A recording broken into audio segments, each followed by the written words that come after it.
Welcome to Straight from the Horse's Mouth, where we cut the BS and give you the truth all about sports. Once again, I am Bryce Olden, host of Bryce Davis. What's good? Back in the building for another episode. Yep. I am going out of town this week. Yes, I am going not back looking, to Cali. I am not Cali. looking. Cali. Man, I don't think. Hey, shout out to LL Cool J. And the Biggie I went to. Yeah. Pretty good. I am not looking forward to whatever the hell's going on with TSA. Yeah, bro, that's the worst time for this to happen. That's what I'm saying, dog. I'm like, You're really? Going on a trip and y'all niggas now decide that you can't pay people. Right. And my flight early, but I leave at my flight is like 5 something in the morning. Whoo, you put the early bird special. Yeah, I know. Reckless.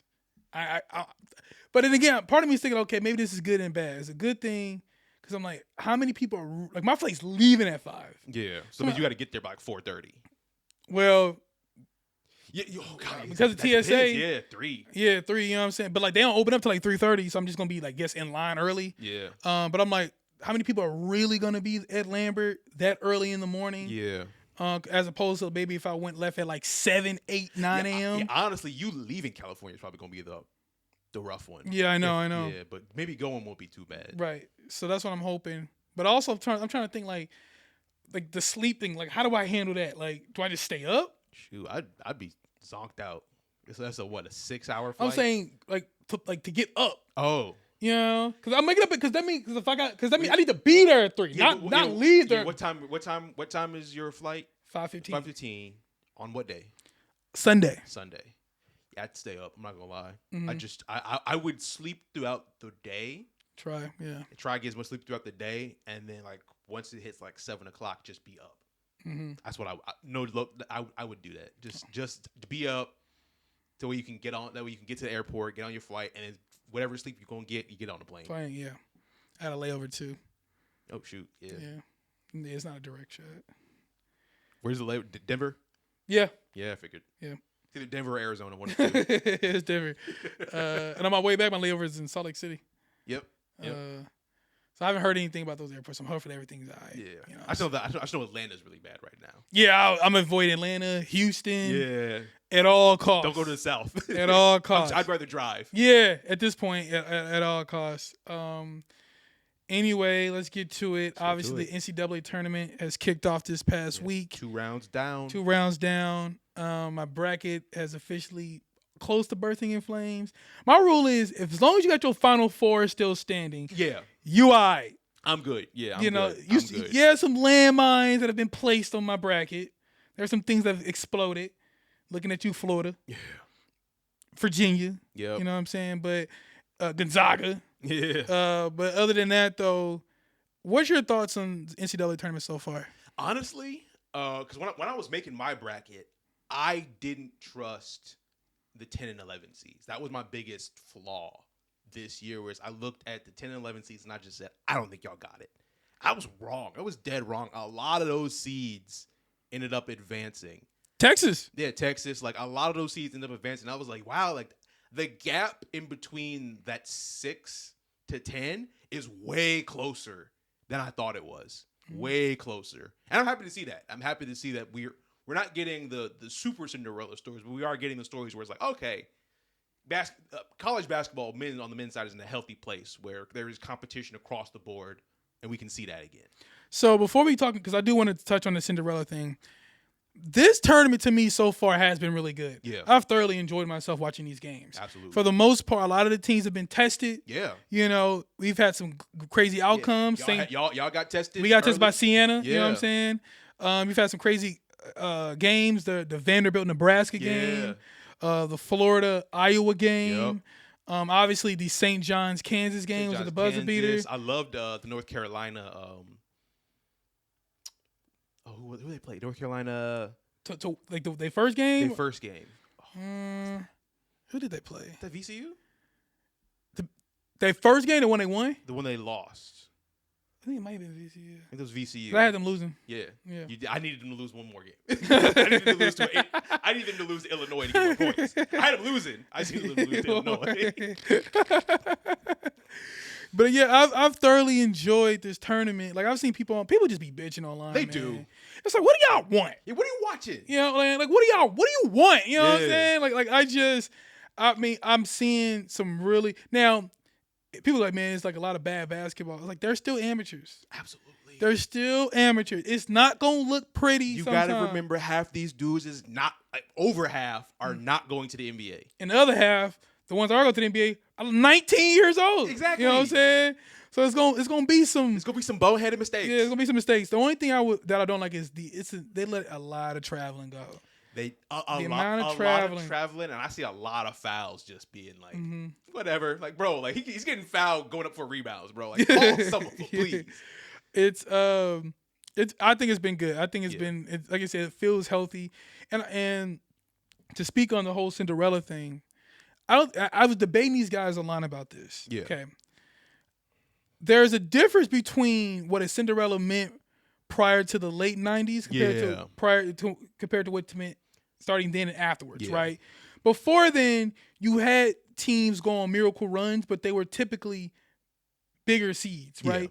You got Danny and the Miracles, you got NC State, you got Villanova. Like you've had some of these teams that go on these runs, Marquette, you know, the whole Glory Road team, you know what I'm saying? Like you have these teams going on these runs, but they were all except Glory Road. So that's Texas Western? Yeah, Texas Western. The rest of them were bigger schools. Yeah. Right. I mean, even right now, technically, Nebraska is a Cinderella team. That's my point. So then in the late '90s, you had mid-major Cinderella teams. Yeah. So when people say Cinderella now, they're referring to mid-majors. Yeah. Right. So you know, in the late '90s, you had Princeton upset. I forgot who they upset. What was it? UCLA? I forgot. Or Missouri? I forgot. Then you had Gonzaga in like '99 or whatever. And then obviously over the years you've had some crazier stories, right? You think of George Mason. That's my first real memory. Yeah. Obviously Wichita State, VCU, Butler, Florida Gulf Coast, St. Peter's. Yeah. You know, you've had these schools going these crazy runs. And I think people like that. You're right. And I'll tell people, I'm like, college basketball, like you want a bunch of upset, that's fine, right? Yeah. But it wasn't always like that. No. Like in the 60s, 70s, and 80s, and in the early 90s, we had dominant squads. Yeah. UCLA with John Wooden and Kareem and Bill Walton and crew, right? Yeah. Carolina with Jordan and you know, and then Hoya Paranoia with Pat Ewing. You know what I'm saying? Yeah. Like you had big schools, Purvis Ellison in Louisville, right? Yeah. You get to the 90s, you know, Christian Laettner and Duke. Yep. You know, like UNLV, Running Rebels, Larry Johnson and the crew, Stacey Augman, Fran Tarkenton. Like, we had these were big schools. Yeah. That's what we wanted to see in the championship game. Yeah. Niggas ain't want Little Lamb of the Holy Cross. Yeah, Little Sisters of the Poor. Yeah. We want them. No, we ain't want them. Like, the people wanted big school. Could you imagine if the Fab Five wouldn't have hit the same if they were at, you know, Grand Canyon University. Yeah. You know, Liberty. Stephen F. Austin. Yeah. It was, in fact, they were these big, these known recruits at Michigan at a power. Like, that's what we want. It's because of the atmosphere. I was watching the championship games as they were happening. We just got done watching the SEC championship game. Gotcha. And it was fire. And it immediately switched over to the America Conference, and it was dead. And that's a part of it, right? Like, no offense to the American Conference, but y'all don't bring enough people to your championship game. I don't want that dead crowd in the Elite Eight. I need a crowd at the Elite. I need the fans at the Elite Eight. And the big schools bring the atmosphere. That's just the truth. Yeah. And obviously, because they have they have a bigger following. But I think that people just want upsets all the time, and just like, dog, like, okay, a few every now and then. Like we shout out to the St. Louis guys who went to High Point. Yeah. Rob Martin who went to CBC. He played with Caleb Love. Oh, yeah. Okay. You got Cameron Fletcher went to Vashon. He started off originally at Kentucky. Oh wow, okay. They both ended up at High Point. High Point obviously knocked off Wisconsin. Yeah, Wisconsin in that first game, and then battled. They battled. Oh my God, why am I drawing blanks now? They battled. God, who did they battle? They barely. It was a high scoring game too. I got it. 1 sec. Yeah. Arkansas. They battled Arkansas. You know what I'm saying? Rob Martin and Darius Acuff are going at it. You know what I'm saying? Like, and they both dropped. Rob Martin and Cameron Fletcher both dropped 20-something points apiece. Shout out to Taurus Reed. He went to Chaminade. Yep. He balling at UConn. So we got the St. Louis kids doing some things in the tournament, which is always nice to see. But I say to say, I like the tournament how it is right now. Yeah. Right? To me, good competitive basketball. We've had some upsets. Florida losing is an upset. Yeah. That is an upset. BYU using it is an upset. Texas advancing isn't. They've upset teams. Yeah. It's just because it's Texas 11 seed doesn't make their 11 seed. Yeah. Treat them as such. You know what I'm saying? We've had upsets. Like I said, High Point was an upset. We are slowly, we still have those. We still have some. We still got all our ones. No, we lost Florida. We still got Arizona. Yep.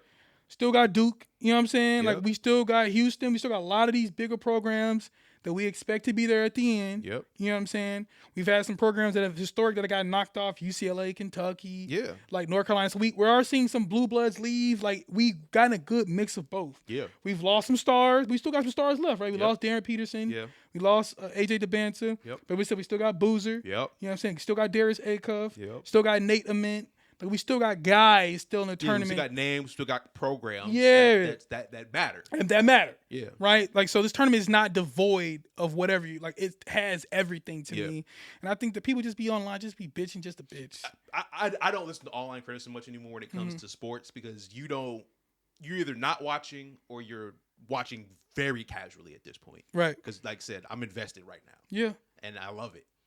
Plus, like, I just don't understand people who just want to see upsets all the time. I don't get that one either. Well, it's so strange to me because as watching the different conferences and seeing like the energy that was in others, the bigger programs, I would hate to get to a final game and the fans aren't, and there just aren't enough fans to bring us that energy that we need for that Final Four and the final game. You do need that. That's very important. I said the Cinderella runs. If Nebraska goes far, that's great. That's a Cinderella run. Like they might be ranked 4, but it's been a long time. Yeah. Since Nebraska has been. They travel well. That crowd travels well. They was deep. It's deep. They was deep in the building. Yeah. So was deep. That's exciting to me. This is a program that hasn't traditionally had this much success in recent years. Let's root that on at least. I get it. They're a 4 seed they're a 4 seed. 4 or 5, something like that. 4 or 5. Yeah. They're pretty high, but this is exciting from Nebraska. This is very exciting. Let's celebrate the other wins besides the upsets. It's a great time. Moving on from that, though, moving on to the NBA. Yeah. The NBA is currently talking about expansion, with the possible markets being Seattle, returning to Seattle. Yeah, returning to Seattle. And then Vegas. Yeah. Right. Remember Vegas over the last couple of years has gotten a hockey team. Hockey team, baseball team. Not a baseball. No. Football, hockey, baseball, in that order. Well, the WNBA too. The WNBA is right. Yeah. Yeah. When do the A's move there? In 2 years, I think. Okay. The stadium's still not finished. Not really. Yeah. What are your thoughts on the expansion that the NBA is discussing that's possibly happening? I don't mind it. I just think the one thing that they have to do is combat the negative noise, and I think they're good. Because I think we can bring it up too. Like Tracy McGrady was talking about how this might dilute the league, and like the standard of play will go down. I'm like, have you been watching today? Like this year has been probably some of the best basketball in the NBA that we've seen in a little minute. So I think minus the tanking, which is not really that big of a deal anyway, for being honest. Like I think it could be a good thing. I think we'll see a lot of opportunities for some other guys to get an opportunity to be the guy on some of these younger rosters. I think the expansion is fine. I welcome it. I just think that the NBA has to be proactive in combating the current narrative, and I think they'll be fine. What about you? So here's my thing with expansion. First off, anybody who goes, it's going to dilute the league. That's always the case with expansion. Yeah. That's in the history of expansion. Expansion teams will be bad. It wasn't like when Minnesota and Orlando and Vancouver and Toronto all got come to the league. You think the league was just full of talent? It diluted the league. Yeah, I think the only example where they weren't necessarily bad was the Vegas Knights, because like in 2 years they were competing for a cup. But see, okay, there's a difference between your organization being good, like adept quickly, like being able to scout talent, develop talent, make trades, sign free agents, and get quickly good like Vegas did, and your team just being ass because you don't really get the best players. Right. You know what I'm saying?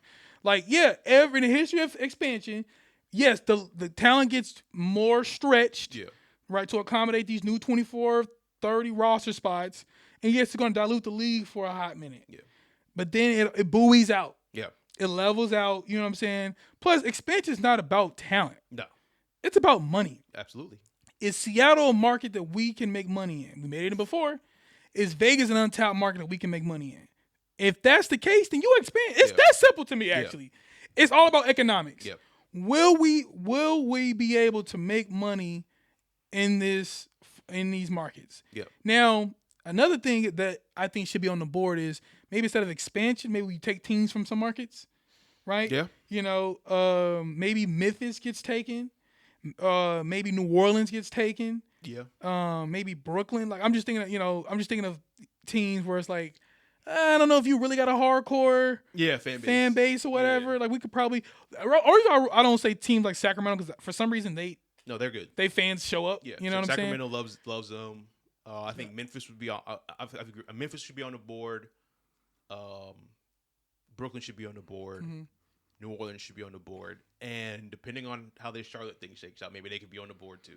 If they win, I think they'll be okay. If they win, they're okay. But if this is all we get and they immediately start crashing again, you're on the list. But I'll be honest with you, I would not hesitate to send, Memphis to Seattle or to Vegas and send New Orleans. I wouldn't hesitate to move them out those markets and just cut our losses in that region of the United States and just keep it pushing. You know what I mean? Yeah. But it's not about talent. There's a lot. I mean, first off, there is talent in the NBA. Yep. You know what I mean? Like there are a lot of guys on some rosters who we'd be like, man, you know what? It'd be nice if he got some run somewhere else. Yeah, he got some burn somewhere else, right? Like so, I disagree with that. I disagree. You know what I mean? I disagree. But I do agree with the NBA. Definitely, for some reason, no one former players don't help with this. No, they don't. They don't. The NBA gets shitted on, crapped on more for basic stuff that other leagues do. Yeah. Yeah. You know what I'm saying? Yeah. Baseball expand and no one cares. Hey. We lost St. Louis. Everyone said good. You know what I mean? The NFL community. Well, we got relocated. But like they moved and everyone said good. Right. It was about time. Right. So I don't get. I don't understand. If they expand, that the first thing they have to do is make sure and combat our brand of sport is just as good as anybody else's. Shut up. Yeah, exactly. Shut up. Cut the shit. You know what I'm saying? No, like people. Now the one thing I do wonder is, well, I guess it doesn't really matter because with the NBA, like, and this is where the beauty of the play-in tournament comes in. Yeah. If there are 32 teams, because of the play-in tournament, 20 of them are still eligible. Yeah. To be in the postseason hunt. Yeah. You know what I'm saying? Now what you could do is you could change the playoff format to include, like, have 20 teams make the playoffs, which is what you do. That's what I would do. I would get rid of the play-in tournament. Okay. I would have 20 teams make the playoffs. Okay. But the first round is one and done. One and done or three? Yeah. One and done? One and done. The first, so I would Well, because honestly, I've always thought about this. I've always thought that the first rounds should go back to best of three in general. I just think that's just healthier. You don't get as many shots if you're a one plan. That's not bad. I would probably, but that money. I know that money, but in order to combat some stuff about how you're perceived, we got to make it seem like no, we really are trying to be competitive. Yeah. So maybe, like I said, the play-ins, one and done. And then also, you only get 3 shots. You don't get 7 like the top, like the later rounds. You get 3. Yeah. Best of 3. If you win those 3, congratulations. You didn't even have to play that many games. Right. You won your 3 and you won your 2 and you moved on. That's exactly how I would do it. I would make it so. I would just figure. That way the more teams have a shot. And now if you do it that way, if you do like a one and done or best of 3. Now some teams may be like, okay, can we beat a team twice? Yeah. Can we beat a one? Like, yeah, that like now it feels closer to chance. Yeah. Like, okay, we can sneak in and win real quick. Exactly. Because when Denver, I mean not with Denver, but when Denver with Mutombo, he holding the ball. Yeah. When they knocked off the Sonics, that was the best of 5. Yeah. That wasn't the best of 7. Yeah. You know what I'm saying? So you can get some upsets that way for sure. But that's how I would do it. You know what I'm saying? But I just the former players have done way more damage, absolutely, to the NBA than almost any entity I can think of, bro. Oh my God! Like these dudes they just don't get it. Yeah. They don't protect the league as much as they should. No. Which is sad. It is very sad because all the other sports do it. MLB players protect their shield. NFL players protect their shield. Hockey players protect their shield. Mm-hmm. You're the only organization that doesn't understand that, like, you're ruining the next generation's money. They just be looking goofy, bro. They just be looking silly. Like somebody, I gotta lie, a lot of NBA players podcast and they just be silly. Yeah. They just be silly, dog. You'd be like, how can y'all could be educating people. Y'all could be putting people on. Y'all could be teaching the game better. But instead y'all choose to. And a lot of them, it's funny about this whole new media thing. They don't act no different than. No, they don't no different than this talking heads. The tradition, on regular. They exact same, but they worse because they tried to act like they were different. Yeah. Y'all just the same. Y'all just wanted to cut. Yep. You know. Moving on from that though. Big news that happened 2 weeks ago. Dwight Howard, one of probably the best. Prior to Giannis and the crop of centers that we had coming in. Recently, he was the best center in my lifetime. Yeah. Just a dominant force, especially in his days in Orlando. Yeah. Defensively and offensively. Mainly defensively. He has announced that he's retired from the NBA. Officially. Which shocked a lot of people because they thought he was already retired from the NBA. But he wasn't, so he's officially retired from the NBA. What are your thoughts on the legacy of Dwight Howard? I think when he retired, the first thing I thought about was, damn, I wish he was on that All 75 team. Damn, I wish he was on that 75 roster because he really did deserve a spot. And I will always remember, like I said, I don't know how he'll get talked about in the future, but for me, I'm definitely going to remember those Orlando years where he was the best center on that squad, and he was a true force to be reckoned with. Even when Kobe was making his run, it was still like, you still got, like, Orlando gave him some games, and Dwight was a big part of that. And I will always respect the fact that, like, he had a Madden cover. I don't think he had an MVP, but I think he had some DPOIs. Yeah, you're like 3. Yeah, like 3. Like he was one of them ones, and it's a shame how it ended. But I got some fond memories that I'm definitely gonna be like I'm gonna be that type of old head when it comes to talking about Dwight Howard for sure. Where it's like, nah, you weren't there. You had to be there to understand how good he was. I'm conflicted about how to review Dwight Howard because when I was a kid, he's one of my favorite players. Yeah. I don't think people realize he was one of the most well-liked people. Like, he was happy-go-lucky. Yeah. Before LeBron could really take over, Dwight was kind of the media darling. Yeah, he was. I mean, like, he played with force. He was blocking shots. He was smiling. At the All-Star game, he'd be dancing. Yeah. Like, it's just like, okay, cool. Like, he's almost like Shaq almost, right? Yeah. And it's like, then the Orlando years start to kind of wane. Yep. He has this awkward moment with Stan Van Gundy, and also it didn't help that it was like an old known thing that he wanted out of Orlando, but he acted like he didn't at the same time. Pulling a Giannis. So he kind of came off as like phony, which people didn't like. And then he gets to the Lakers, just like Russ. Yeah. It kind of, I feel like to me, his image never recovered from his time in LA. It didn't. Kobe didn't fuck with him. Nope. And he was injured. He was hurt. Still, but won his last defensive player of the year. His only year there. People didn't know that, fun fact. But it's just like people at that point viewed him as soft. Yeah. And then after that, he had a great run in Houston, and people just it was good. It was good. To me, he had injuries started to catch up to him, and by the time he got to Houston, they underachieved. You thought, okay, Dwight Howard, James Harden, they should be able to get something done. They didn't. And then after that, he just started bouncing around. Like, one moment he in Charlotte, then he in Washington. And you look up in Atlanta. Like, what the what is going on? Yeah. And I will say this: I was happy that he got that ring in LA. Yes. And played a role in that ring. Like, I'm happy that he was a key rotation player. Yeah. He guarded Nikola Jokic as good as anybody's ever guarded him in the playoffs. Yeah. Like, I was happy that he had that moment. Yeah. Of kind of Loki should have retired after that. Yeah, he should have. Yeah. Like that was the moment to retire. That was the moment to retire. Yep. That was the moment. I got my ring. Yeah.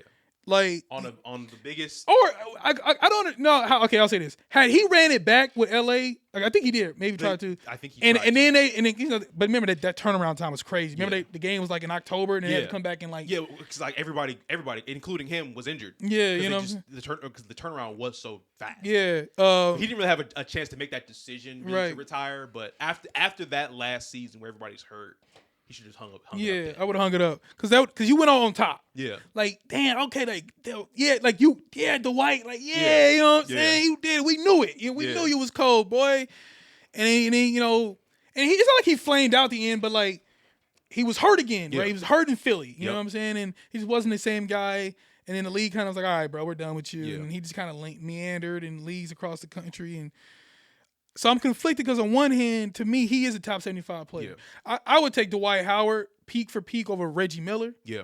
Over Dennis Rodman. Yeah. Like, I don't think people realize peak-wise, Alonzo Moore. It's a lot of dudes I would take his.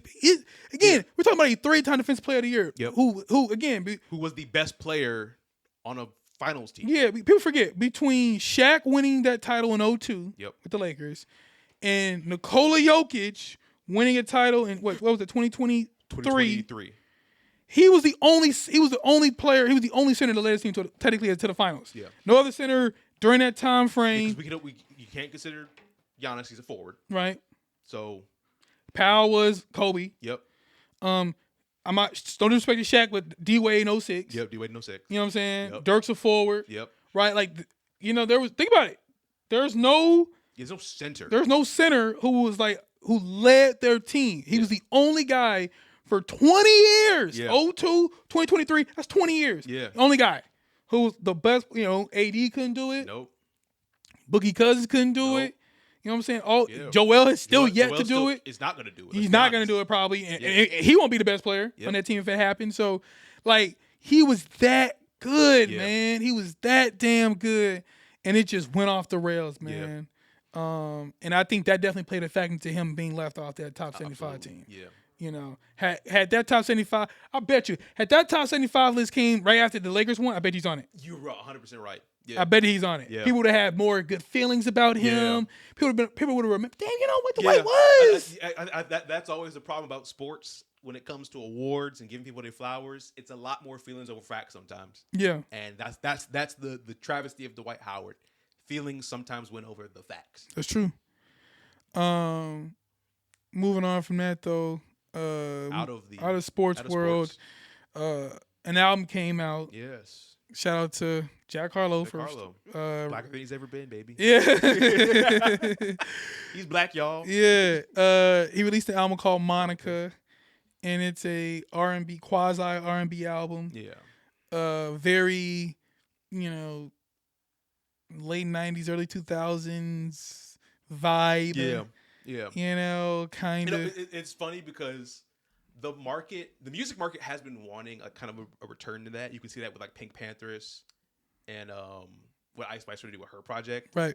But if you were the dude who was going to deliver us a late 90s, early 2000s style project.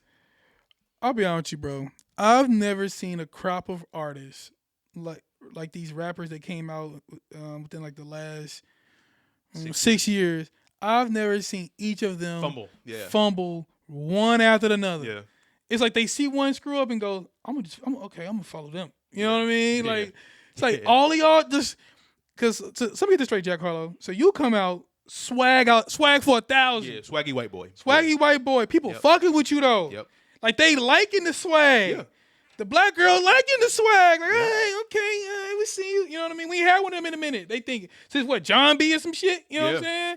So like, okay, let's swag to him, okay. His first album, I thought was nice. It was good, yeah. You know what I'm saying? Second album wasn't the greatest. Nope. And then he released Jackman, which I thought was cool. Because I think he released it to get the second album taste out of people's mouth. You know what I'm saying? Like, you know, the whole first class era. You know what I mean? He wanted people to forget about all that. So he released Jackman, which I thought was cool. So you had a chance to come back out and reintroduce yourself to the world again, right? And all we was wanting was that swag guy, that cool as the other side of the pillow, calm guy. You know, that's all we wanted. Talk that talk. Yep. You know, you know what I'm saying? And instead, you come out trying to be, Common, Most Def, Music Soul Child, nigga, what? Yeah, nah, bro. Like, we don't need that. But Chase ain't trying to fuck them. Yeah. Well, they was. Maybe Common. You know what I'm saying? That was it. That was it, though. You know what I mean? Come on, bro. Like you downgraded, bro. He did. You went from being swaggy to assalamu alaikum. Yeah, my brother. Yeah, my brother. Yeah, let the women eat first. You know what I'm saying? Yeah, that's not you, bro. Yeah, you from Florida, dog. Right. Like that's not the Florida vibe. Yeah, you showing up at poetry slams now? Yeah. You hanging out at coffee shops now, my nigga? Bag an Erica Badu? Yeah, bro. You write your phone number for the barista to call you back up? That's what you're doing now, bro? Yeah. You wearing scarves, my nigga? Scarves? Scarves? You were in Florida. Bruh, come on, dog. Yeah. The image switch up was very weird. It's crazy, very weird, bro. He was in the remake for White Man Can't Jump. Right. That's how cool he was. Yeah. Movie was ass. It was a terrible movie. But that's how cool he was. That's the type of motion you had. Yeah. And you gave all that up for what? For what, bro? Yeah, I don't understand the image switch up. I would love. That's where we need true interviewers, right? Like if he's doing a rollout, I want to be an interview. So what's up with the switch up, my nigga? Yeah. Like what's up with this? What's going on? Yeah, right. What's going on, bro? What's up with this? Dog, bro. And I want to true. Don't give me the flowery bullshit. He watched some shit, bro. Like, yeah, he watched something and was fucking with it. Yeah. Like Brown Sugar or something. He watched maybe one of them late 90s Tay Diggs movies or something. Like some Love and Basketball. So he was like, yeah, that's me. Yeah. Like I can see myself in that character. Like, you know what I'm saying? Like, come on, dog. Bro. Come on. I've never seen somebody cock block their career. Yeah. Like Jack Harlow. Yeah. Like that's what he's doing. This is a cock block. I think the only person that we can equate is like a Lauryn Hill. But for different But she just stopped though. But she stopped, but like where it's like people liked her and it was like, we can't keep trying to like you when you keep doing this shit. Yeah. Like I think hers was tax evasion. That's really what did it for her. That'll do it. That'll do it. That'll do it. That was Lauryn Hill's. This is just his own like. It's a cock block. It's a cock block. Like, what are you doing? But with each track, you can feel women pulling their panties up. Yeah. With each track. Yeah. Now his first album, they was taking them off. Yeah, absolutely. No. My next question to Jack Harlow is, when exactly am I supposed to play this album? Yeah. You know? Like, when is this album supposed to come on? Yeah, think of all the girlies that are out there, right? Right. Common was for the earthy, spiritual girly. Yeah. Right? Yeah. LL Cool J had the hood girlies a little bit. Mm-hmm. What are you? What girlies? What's the women going? Like, how am I gonna get you off? He got them Essence Fest chicks. Right. He try to get through. You know what I mean? he try to headline Roost Picnic. Like every rapper had like. He try to work with the Roost. That's what he trying to get into that swag. You know what I mean? Yeah. Gotta be. He want that 20 energy. That's what he want, man. Jeez. Hey man, you go for the 40s and 50s, like bro, like that. It's not our tax bracket, dog. Right. You in your early 20s. I need music for your late to early 20s, dog. I just don't get it. I just don't get it, man. It's strange. It's very strange. It's a bad pivot to me. Yeah. Bad pivot. Which sucks because he's a very cool, likable guy. Yeah. And that was enough. You didn't need to do this. All he needed to do was get in the booth and just get back to that first album vibe. That was it. That's really all it needed. That's it, bro. Nobody was asking you to be, Talib Kweli, nigga. Like, Dave Chappelle ain't coming to go get you, nigga. Like, the Roots and all them did not need you. Yeah, bro. Like, ain't no Kanye walking around to help you get this off the ground, bro. Nah. You on your own. Yeah. And now you really on your own. Really, yeah, because now nobody's gonna work with you. I mean, I'm not calling him for a feature. I'm not a record label saying, yeah, we need a feature. Who we calling? Yeah, Jack is off the list. Right. Bro, you were supposed to give us another Tyler Hero. Yeah. You were supposed to give us another already best friends, bro. Yeah. Hey, I would have took fucking first class again. God damn it. I wonder if he saw the backlash that like Post Malone got. He got a little scared a little bit. Dude, Post Malone told us to go. He told us to go fuck ourselves. I'm gonna make this country money. Yeah, he left us though. He left us, but I'm wondering if that got in his head a little bit. Where he's like, oh, I want to pivot, but maybe I gotta pivot to black people, like more black, to not get the backlash. Oh my god, nigga, I hope that wasn't thought. Nigga. I don't know, because the niggas he copied, they barely got us. I know. niggas ain't bumping Talib Kweli on the consistent. Niggas bump Get By. Yeah. And then bow on to the next track. Yeah.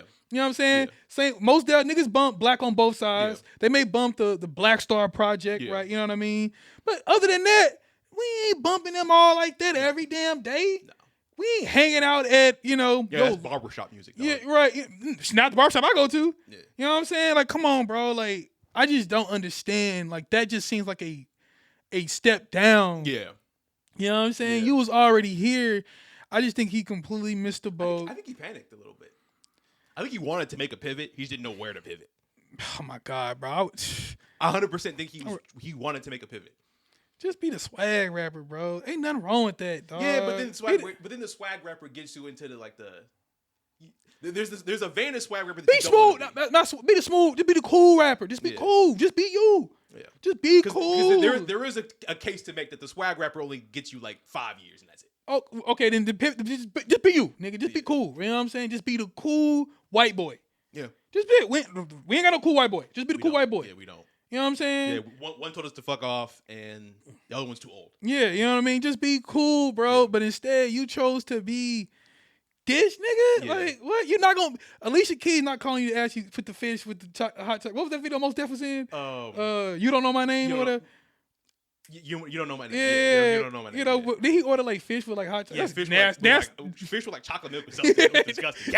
Catfish specifically with some milk. Yeah, I think hot chocolate, bro. Yeah, nasty work by Most Def, bro. But ain't no video for you to appear in, my nigga.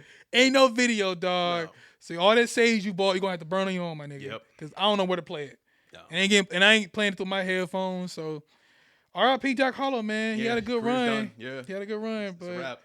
Shit. On to the next one. On the next one. Last segment of the day. Shout out to Michael B. Jordan. Yes. Michael B. Jordan recently won Best Actor for his performance in Sinners, playing two characters, twins, at this most recent Academy Awards. He joins in a short list. Can you put up the list of all the black actors who won Best Actor? Yeah. I know... supporting actor and stuff like that. Yeah, but I think Denzel obviously got one for Training Day. I think it was Best Actor. Best Actor, I believe. Sidney Poitier got one. Poitier got one. Did Forrest Whitaker get one for Last King of Scotland? I don't remember. I think he got one. I think Forrest Whitaker got one. Denzel got one. Sidney Poitier got one. Those are the only three I feel confident with. Halle Berry. She had Best Actress, for Monsters Ball. Yep. Mm-hmm. What about Best Actor?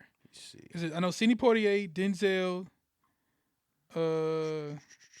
Best Actor in a leading role, and Forrest Whitaker. Sidney Poitier. Mm-hmm. Was it in Heat of the Night? What movie was it? Homer. No, wait. Lilies of the Field. Okay. Trying to see who won. Hold on. Will Smith. He got one. Yep. Jamie Foxx, Ray Charles. Mm-hmm. Denzel Washington, Training Day. Yep. Forrest Whitaker, Last King of Scotland. You're right. Yep. But Will Smith. Yep. King Richard. Yep. Slapped the shit out of Chris Rock that year. Yep. And Michael B. Jordan. Yep.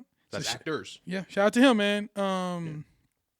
Well deserved. Absolutely. Been grinding for a long time. Mm-hmm. I will say I think him linking up with Ryan Coogler was just the move. Hey, sometimes you find your guy. You find your creative partner and it's like, yo, that's it. That's it. Yeah. It's like De Niro and Scorsese or some shit. You know what I'm saying? It's like, hey. Yeah, I got a project, you in it. Yeah. It's like I think was it Paul Thomas Anderson and what's Bill Murray? Yeah. Like sometimes, dog, you just you see Adam Sandler, he be with his crew all the time. Yeah. What was the comedian? What was that? Oh my God, Judd Apatow. He had his little crew. Yeah. Especially Will Ferrell, you know what I mean? And Seth Rogen and all them fall on. Once you find your guy. Yep.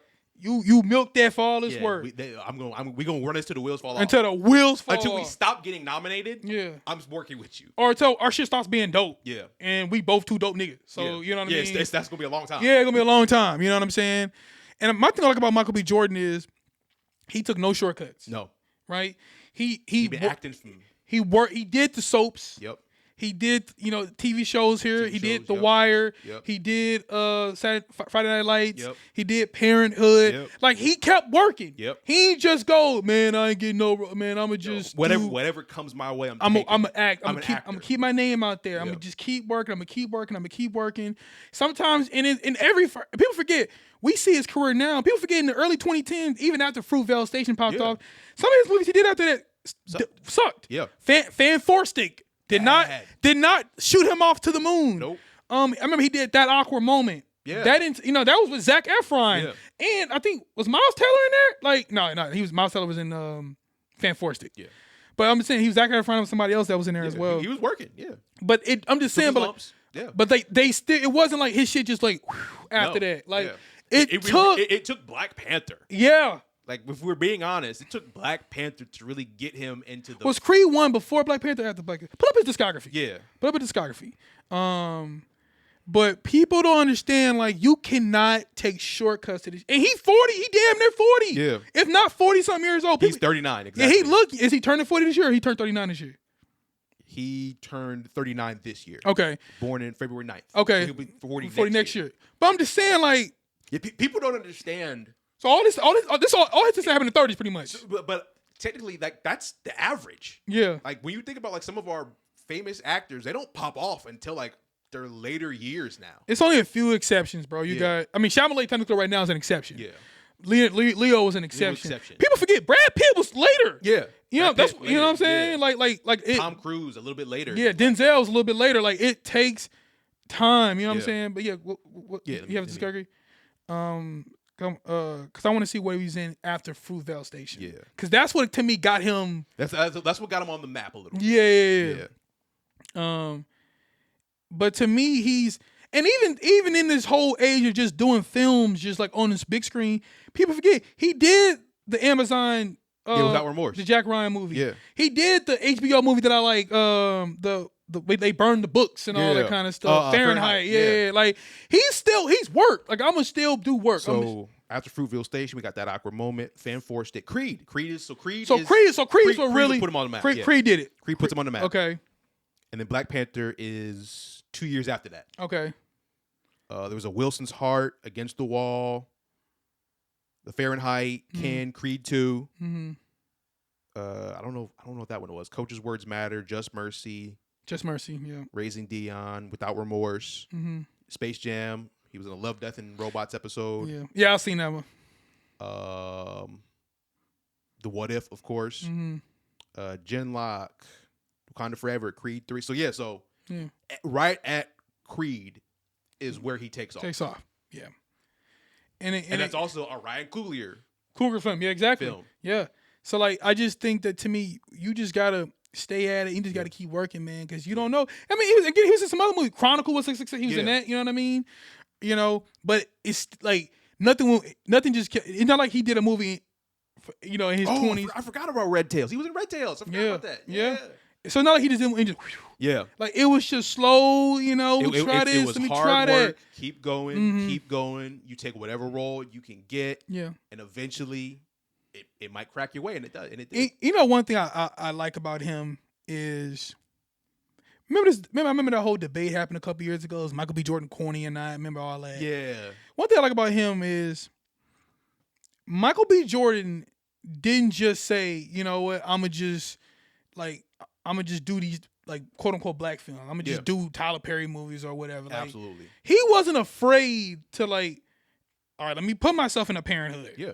Let me put myself in these other type of films that maybe, you know what I'm saying? Like, yeah. Well, I think he knows who he is. Yeah. Like, these are projects that I want to do. These are projects that I like. Right. And I want to bring it to life. Mm-hmm. And I think that's important too, about, like, knowing who you are.